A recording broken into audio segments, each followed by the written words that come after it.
नाज़रीन, जज ने मोहम्मद बिन मुरसल की मां से कहा सिर्फ 20 मिनट बाकी हैं फांसी में। आप क्या महसूस कर रही हैं? मां तो मां होती है। आंखें खुश्क थीं, सांस जैसे चलना भूल गई हो, ज़बां बंद हो गई और दिल पे पत्थर रखकर अपने बेटे को फांसी के लिए रुखसत कर दिया। क्या मंजर था। और मोहम्मद बिन मुरसल को फांसी दे दी गई। 20 सितंबर 2023 को नजरान में नौजवान मोहम्मद बिन मुरसल सऊदी अरब के शहर नजरान के रहने वाले थे। मामूली सी तलखी के बायस उनके हाथ से उनके एक कजन का कत्ल हुआ। उनको जेल हो गई। जेल में कुछ अरसा गुजारने के बाद अदालत ने कसास में उनकी गर्दन उड़ाने का हुक्म सुना दिया। अलबत्ता शरई तौर पर मकतूल के वरसा के पास दियत लेने या फी सबीलिल्लाह माफ करने का इख्तियार भी था।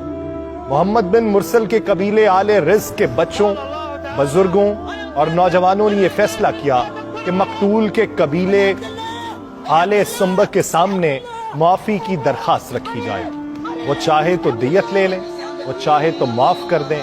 ये दरखास्त रखने का जो अंदाज था ये इतना मुनफरिद था, ये इतनी आजिज़ी और फरियाद लिए था कि पूरे अरब मीडिया का ये मौजू बन गया। मोहम्मद बिन मुरसल के कबीले के छोटे बड़े बुजुर्ग बच्चे सब मकतूल के दरवाजे पे पहुंच गए। मकतूल के वरसा को बुलाया गया। उनके सामने कबीले के सरदारों और शेखों ने, जवानों और बच्चों ने अपनी अकालें, चादरें, लंबे जुब्बे उतार कर मकतूल के वरसा के कदमों में रख दिए। इज्जत और फख्र समझे जाने वाली चीजें और अशिया उतार कर मकतूल की चौखट में रख दी गई। अपनी चादरों से घुटनों को बांधकर जमीन पर लेट गए। अपने सरों पर मट्टी डाली। शायरों ने मुआफी पर कसीदे लिखे। मकतूल के नन्हे बच्चे ने यूं मुआफी की इस्तदा की कि जिगर कट जाए और जितनी चाहे दियत की पेशकश की गई।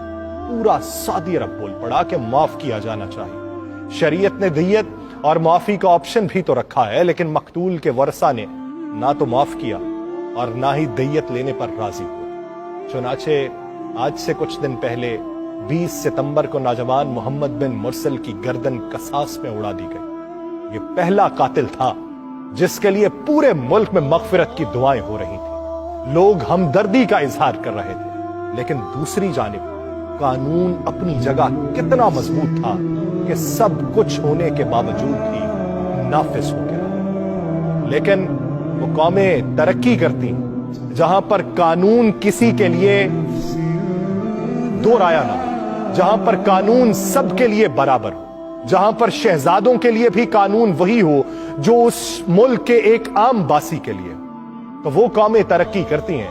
तो तरक्की करने के लिए कानून को नाफिज करना पड़ता है, तफरीक को खत्म करना पड़ता है। जब तफरीक खत्म नहीं होगी तब कोई कौम आगे नहीं बढ़ सकती, तब रेवड़ कौम में तब्दील नहीं हो सकता। वो हुजूम तो बने रह सकते हैं, कौम बनने में वक्त लगता है।